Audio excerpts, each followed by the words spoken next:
Bonjour à toutes et tous, nous sommes ravis de vous retrouver avec Amanda pour ce nouveau rendez-vous de l'actualité qui sera consacré aux politiques publiques de réduction des accidents du travail et des maladies professionnelles. À la mi-juin 2022, plusieurs médias se sont fait l'écho d'une large enquête menée auprès de 160 000 salariés répartis dans à peu près 50 000 entreprises, dont le résultat était que plus de la moitié, exactement 52%, se déclaraient exposés à un risque qui engageait soit leur corps, soit leur santé mentale. Les risques résultaient majoritairement de postures qui pouvaient être contraignantes, d'un travail qui pouvait être fait sur des horaires atypiques, le fait d'être exposé à des agents chimiques ou encore à des bruits et à des gestes qui sont répétitifs. Aussi, cela démontre que les risques existent encore dans le milieu professionnel et qu'aujourd'hui les conditions de travail ne sont toujours pas optimales ni sans risque pour la santé. Pourtant, dans le même temps, réunis lors de la 110e conférence internationale du travail, les différents délégués présents de l'Organisation internationale du travail ont adopté une résolution le 10 juin 2022 qui visait à inscrire le droit à un environnement de travail sûr et sain au rang des principes et des droits fondamentaux du travail. Ce faisant, la Confédération syndicale internationale a considéré que c'était une extension des droits humains fondamentaux pour les travailleurs majeurs dans le dernier quart de siècle. Donc la question de l'amélioration des conditions de travail et in fine celle de la survenue des accidents du travail et des maladies professionnelles est toujours d'actualité et les politiques publiques visant à la promotion de la santé doivent être renforcées.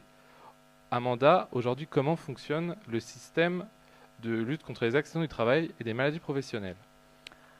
Alors en France, le système des risques professionnels est assurantiel. Il est exclusivement, pratiquement, on va dire, financé par les cotisations des employeurs. Alors je disais exclusivement parce que c'est 97%. Les 3% restants viennent des sommes récupérées au titre du recours contre tiers. Donc ces cotisations, elles sont financées, mais elles indemnisent exclusivement l'indemnisation des salariés au titre des risques professionnels. Alors les cotisations des employeurs, elles varient selon la taille et la sinistralité des entreprises. Alors je disais indemnisation essentiellement au niveau des salariés victimes des risques professionnels parce que ça concerne 96%, on va dire, oui, 96%. Et les 4 autres pourcents restants concernent les actions de prévention qui sont menées par la branche AT-MP via son réseau des caisses régionales. Le Code de la sécurité sociale définit ce qu'est un accident du travail et une maladie professionnelle. Donc pour qu'un accident soit reconnu en tant qu'accident du travail, il faut qu'il remplisse 2 conditions. Il faut une lésion soudaine et il faut que l'accident soit survenu à l'occasion ou par le fait du travail. Ça engage en fait une présomption pour le travailleur. Au niveau de la maladie professionnelle, c'est une conséquence directe de l'exposition habituelle du salarié qui résulte d'un risque physique, chimique ou biologique ou des conditions dans lesquelles sont exercées l'activité professionnelle. Alors il y a une autre catégorie de risques professionnels, ce sont les accidents de trajet. Dans le cadre de notre présentation, nos constats ciblent plus spécifiquement les accidents de travail et les maladies professionnelles parce que ce sont les 2 plus gros postes. Alors, quels sont les enjeux, Charles, d'une politique de réduction des accidents du travail et de maladies professionnelles? Alors les enjeux sont nombreux et dépendent des cibles. D'abord, pour les travailleurs, c'est un enjeu de protection avant tout. Pour les victimes et leurs proches, de juste indemnisation et de faciliter des procédures. Pour les employeurs, notamment, l'enjeu est de payer le moins possible de cotisations sociales au titre des risques professionnels. Et pour le système de protection sociale dans son ensemble, c'est un meilleur état de bien-être général pour l'ensemble de la population. Tout ça nous mène à une multiplicité de questions, dont la première pourrait être que signifie une bonne lutte contre les accidents du travail, et les maladies professionnelles. Est-ce que ça veut dire les anéantir, les réduire? Est-ce qu'elle serait bonne au regard des moyens mis en place et des ressources dédiées, ou encore au regard des objectifs fixés? On pourra se demander si les résultats de la France sont bons en soi ou ils sont bons en comparaison d'autres modèles. Et enfin, qui est responsable de ces résultats? Est-ce que ce sont les employeurs? Est-ce que ce sont les salariés? Est-ce que c'est le législateur? Est-ce que c'est l'État? Toutes ces questions nous amènent à la problématique suivante. En termes de lutte contre les accidents du travail et les maladies professionnelles, la France constitue-t-elle un modèle à suivre? Alors, pour tenter d'y répondre, nous aborderons dans une première partie l'effort engagé pour réduire les accidents du travail et les maladies professionnelles, qui s'est accompagné en parallèle d'actions de reconnaissance facilitées et améliorées, et de là, des actions qui ont amené à avoir une approche plutôt globale de la prévention. Et fort de ce constat, nous évoquerons en seconde partie les limites que ce système rencontre. Alors, une petite précision. Dans le cadre de notre présentation, nous avons retenu les données de 2019 au regard du contexte de la pandémie qui a largement ralenti l'activité économique en 2020. Donc, il nous a paru plus judicieux de prendre les données de 2019 pour avoir une vue plus juste, plus fidèle de l'évolution de réduction des AT-MP.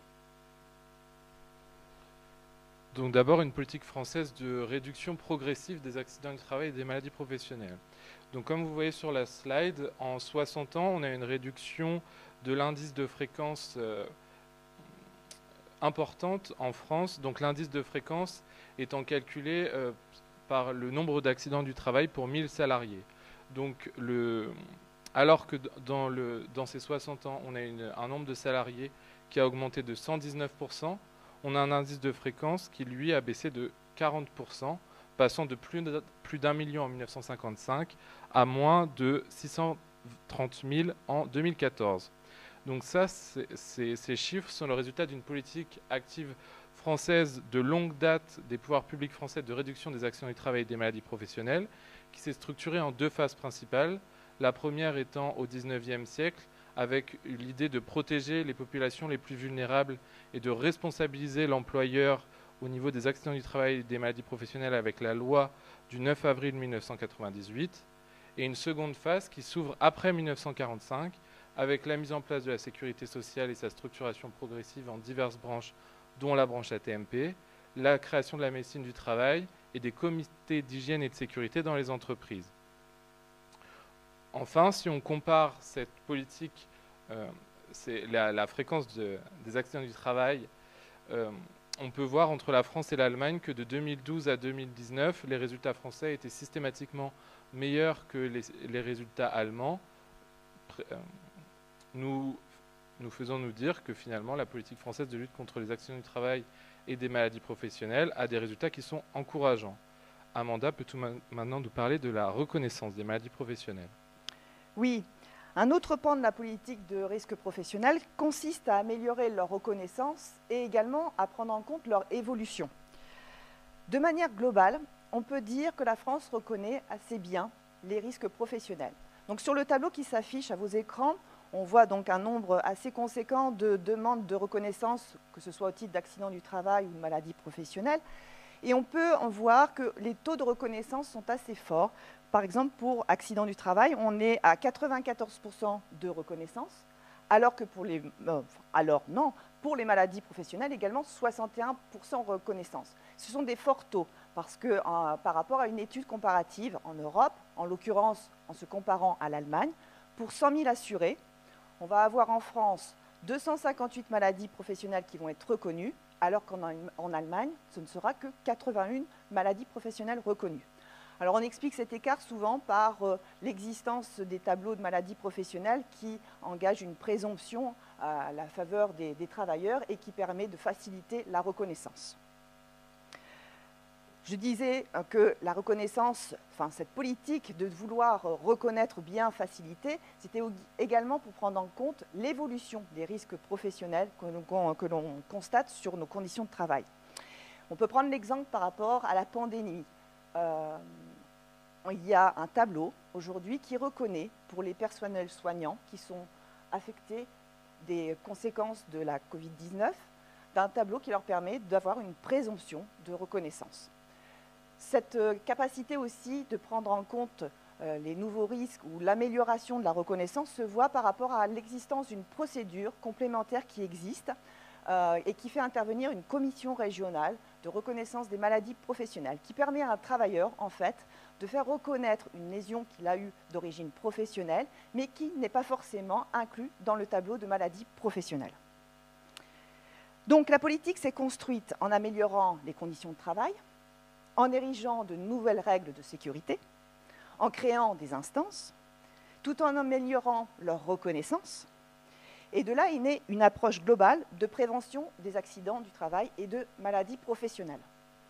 Donc effectivement, d'abord rappeler que le système assurantiel d'accidents du travail et de maladies professionnelles, il est d'abord conçu pour inciter les entreprises à renforcer leurs actions de prévention vis-à-vis des salariés. Ça se traduit notamment par une politique qui est incitative de taux de cotisation qui sont différents pour responsabiliser les employeurs et les entreprises dans les différentes branches professionnelles et donc avec un enjeu de prévention qui est fort. Ensuite, l'assurance maladie risque professionnel, de son côté, agit pour promouvoir de meilleures conditions de travail à travers un réseau régional et bien sûr son Institut national de recherche et de sécurité qui est affiché sur la slide. Les principaux objectifs de la branche accidents de travail et maladies professionnelles sont les suivants. C'est d'abord d'amener les entreprises à identifier quels sont les risques professionnels et à permettre de mettre en œuvre les mesures nécessaires pour pallier et pour préserver la santé physique et mentale des salariés. C'est ensuite de réduire les risques inhérents à l'activité professionnelle. Et c'est enfin de prévenir la désinsertion professionnelle. Aujourd'hui, la priorité est donnée à 3 principaux risques: les troubles musculo-squelettiques, les TMS, les chutes et aussi les risques chimiques. Enfin, sur le terrain, la politique de prévention, elle s'articule autour de la Caisse nationale d'assurance maladie pour le régime général qui pilote les différentes actions de la branche, de l'INRS qui lui apporte son expertise et œuvre au niveau local les différentes caisses régionales ou surtout départementales dans le cas des caisses primaires d'assurance maladie et des ingénieurs statisticiens qui peuvent apporter des comités de santé et de sécurité au travail qui permettent une action coordonnée de tous ces acteurs. Ensuite, nous allons voir comment se déclinent ces actions de prévention.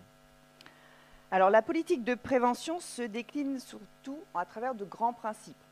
Le premier que nous pouvons retenir, c'est l'intégration de la prévention dans l'ensemble des situations de travail. Alors là, j'entends locaux, les outils, les produits utilisés, mais également la formation qui est déployée auprès des salariés sur leur poste de travail. Un autre grand principe, ce sont les développements de la concertation des acteurs, même au plus près du terrain. Le troisième principe, c'est bien sûr la création des comités d'hygiène, de sécurité et de conditions de travail au sein des entreprises. Et depuis 2004, les pouvoirs publics fixent les grandes orientations de la politique de santé au travail par le biais de plans de santé au travail, c'est les PST, qui nous permet d'avoir des objectifs fiables à travers l'amélioration des conditions de travail, de la prévention des risques professionnels et surtout fédérer les acteurs. Donc tous les 5 ans, un nouveau plan est établi. Nous en sommes au 4e pour la durée de 2021 à 2025. Alors pour un petit rappel, le premier avait pour objectif de renforcer les acteurs santé au travail. Le deuxième, lui, a fait des avancées assez fortes dans le cadre de la prévention, alors surtout par rapport à des risques spécifiques comme les risques chimiques ou les risques psychosociaux. Et le troisième avait pour objectif d'assurer vraiment l'effectivité des actions de prévention dans les entreprises, et surtout les toutes petites et moyennes entreprises, avec des actions d'aller vers. Le quatrième, bien sûr, prime la logique de prévention sur la logique de réparation. Elle insiste sur le dialogue social entre les acteurs et aussi la prévention des risques de désinsertion professionnelle. Donc au regard des objectifs qui sont assignés à la branche AT-MP, donc que l'on voit à l'écran. L'objectif premier, réduire la fréquence et la gravité des AT-MP grâce à la prévention. Le deuxième, améliorer la reconnaissance des AT-MP et l'équité de la répartition. Le troisième, garantir la viabilité financière de la branche AT-MP. Au regard de ces objectifs assignés à la branche AT, qui sont ambitieux, existe-t-il des limites qui peuvent entraver leur atteinte, Charles ? Alors effectivement, on a identifié 4 limites principales au système. La première étant une dynamique de réduction qui stagne. Donc j'ai expliqué en première partie que effectivement les résultats français étaient plutôt bons. Cependant, on voit depuis quelques années des objectifs qui sont ambitieux, mais des résultats qui sont moins bons. De 1999 à 2019, l'indice de fréquence, il avait chuté de plus de 10, alors qu'entre 2019 et 2019, c'est 2 points. Donc on voit qu'on a une dynamique qui est différente. Ensuite, en 2019, avant la survenue de la crise sanitaire, on avait des accidents de trajet qui baissaient et qui augmentaient, pardon, et ce aussi bien pour les automobiles que pour des accidents qui intervenaient avec d'autres moyens de locomotion. Donc même, on voit les bicyclettes et les patinettes. Et enfin, on a en 2019 par rapport à 2018 une hausse de 1,7% des maladies professionnelles qui s'explique, comme Amanda le mentionnait, par une meilleure reconnaissance de certaines maladies professionnelles, mais aussi on a une hausse des troubles musculo-squelettiques, notamment de 2,3%, qui était importante, et d'autres troubles, notamment de 6% des affections psychiques reconnues. Donc, en plus de cette limite, et face aux risques professionnels, des inégalités persistantes demeurent. Oui, en effet. Des inégalités persistent, demeurent, par rapport face aux risques professionnels. Alors, on a l'habitude de viser ces inégalités selon les secteurs d'activité professionnelle. Alors, à l'écran, vous voyez, on cible les secteurs plutôt des transports, de la construction ou de la santé. Mais on peut également revoir, scruter ces inégalités par rapport au profil des accidentés directement. Et là, on peut se rendre compte que les jeunes les moins expérimentés ont une fréquence annuelle d'accidents de travail beaucoup plus élevée que le reste des salariés, tous secteurs confondus. C'est de l'ordre de 2,5 fois plus importante. On peut aussi cibler les personnels qui sont en intérim, qui sont dans le domaine de la santé ou en charge du nettoyage, par exemple. Alors, ils constituent une petite partie des salariés, 18%, et alors ils contribuent aux accidents du travail à hauteur de 28%. En somme, les ouvriers sont les plus exposés encore aujourd'hui aux accidents du travail, aux maladies professionnelles, et souvent, ils subissent les séquelles les plus graves également. Alors en 1962, la part des salariés au niveau des accidents du travail s'élevait à 39%. On observe une réduction de ce taux. En 2017, il est à 20,8%, mais cela concerne encore 2 accidents sur 3. Il y a une autre inégalité aussi par rapport au régime agricole, à l'activité agricole. Pour vous donner un ordre d'idée qui va vous faire réagir, on a enregistré en 2016 85 accidents par semaine pour ce régime, alors que la population est plutôt réduite puisqu'elle représente 5% de la population. Je ne parle pas, bien sûr, des décès, enfin bien sûr, si on peut parler des décès qui sont enregistrés pour cette même année en 2016 dans ce régime agricole, ils étaient de 57 décès par rapport à l'activité professionnelle, ça représente un peu plus de 1 décès par semaine. Il y a un autre volet également qui interpelle, ce sont le cas des saisonniers extra-communautaires. Par rapport aux saisonniers français ou communautaires, ils sont victimes beaucoup plus souvent d'accidents du travail. C'est du 18% contre du 8%. Donc cela interroge sur les actions de prévention à l'égard des différents profils des accidentés. Donc au stade de ces constats, on note au-delà de la stagnation, de la réduction des AT-MP, des inégalités persistantes, il y a des affections qui apparemment ont du mal à être reconnues. Alors,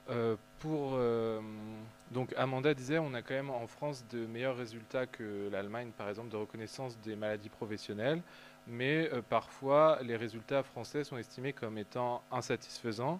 On a choisi de vous l'illustrer avec l'exemple des cancers professionnels et un article du Monde diplomatique du mois de juin 2022.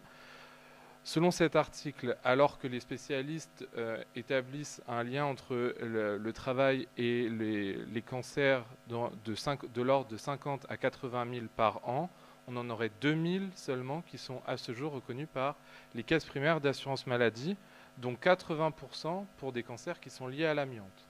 Donc, ce qui laisse penser que pour les autres cancers professionnels non liés à l'amiante, il y a encore des problèmes de déclaration et de reconnaissance en tant que maladie professionnelle.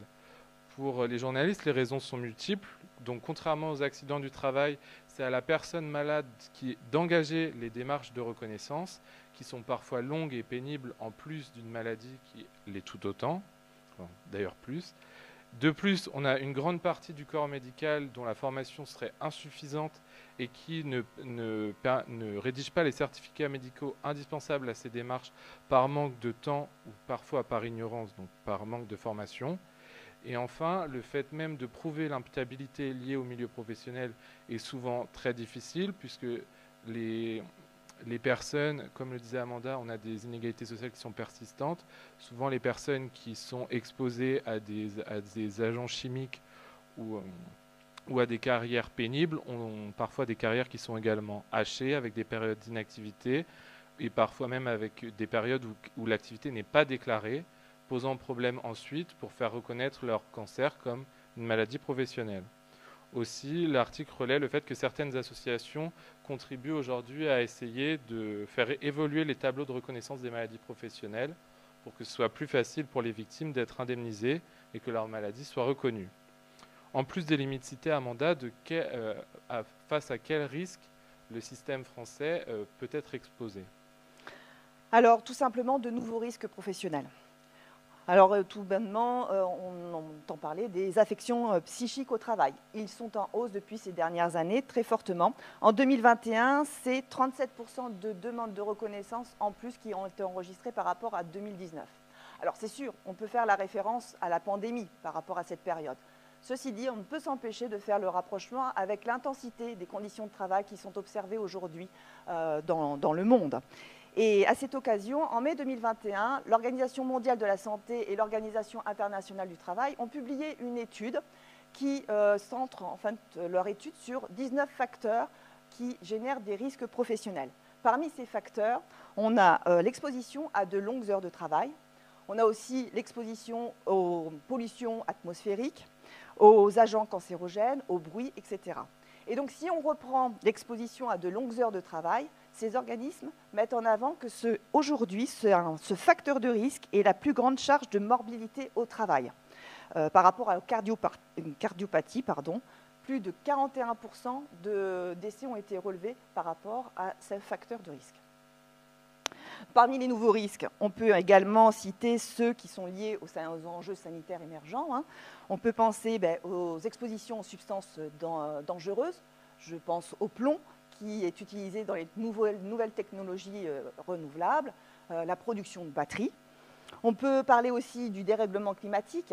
Donc, les dérèglements climatiques affectent la santé des citoyens, mais également celle des travailleurs, puisqu'elles affectent les conditions de travail et, par défaut de vigilance, peut entraîner un risque professionnel et un accident de travail ou maladie professionnelle.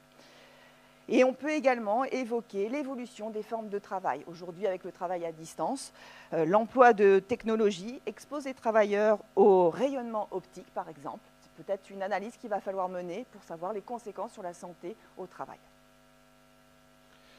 Enfin, avec Amanda, avant de passer à la conclusion, on voulait faire réfléchir la salle sur en quoi l'émergence de nouveaux risques professionnels pouvait venir interroger le système dans sa globalité, en reprenant un article de Christophe Willman, donc, selon lequel les risques climatiques ont un impact qui est aujourd'hui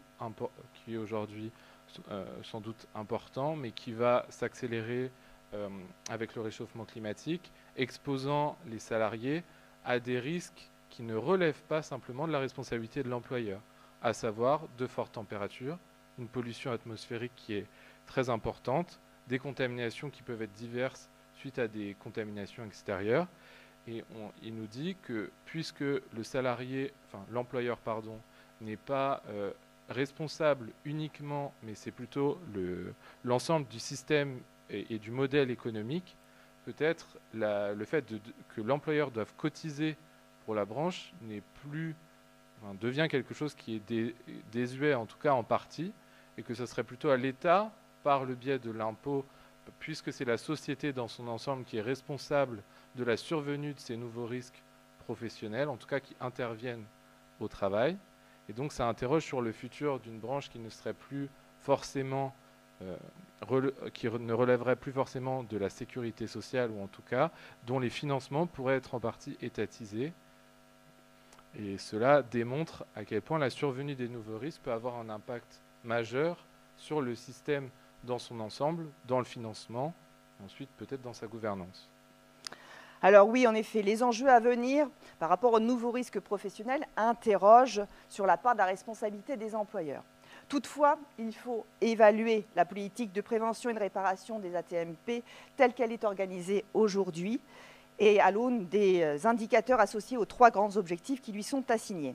Et par rapport à l'objectif de réduction de fréquence et de gravité des AT-MP, les évolutions sont encourageantes et montrent que la politique de promotion de santé au travail et de la prévention porte ses fruits. Donc à la question à laquelle nous avons posée en introduction, à savoir, en termes de lutte contre les AT-MP, la France constitue-t-elle un modèle à suivre? On peut répondre positivement. Mais ce modèle doit se développer et doit être capable de se développer et poursuivre ses actions en termes de prévention pour réduire la gravité, les inégalités et prévenir les nouveaux risques professionnels. Cet objectif nous amène donc à nous interroger sur son financement. La branche AT-MP, comme en 2019, revient à l'excédent. Et par rapport aux prévisions, pour 2022, cet excédent cumulé pourrait atteindre 5 milliards d'euros, ce qui pose question par rapport au bon calibrage entre les recettes, les actions et les objectifs. Et ce qui a permis à certains sénateurs de se poser la question sur la réduction éventuelle des cotisations employeurs, tout en, pourtant, mettant en avant que les efforts, l'investissement pour les actions de prévention devaient être remis devant la politique, dans un objectif vraiment en tant que tel. Et ça pose donc peut-être l'évolution de la ventilation des cotisations employeurs pour mettre plus en avant les actions de prévention par rapport aux indemnisations. Nous vous remercions de votre attention et nous restons à votre écoute pour vos questions et réflexions. Merci.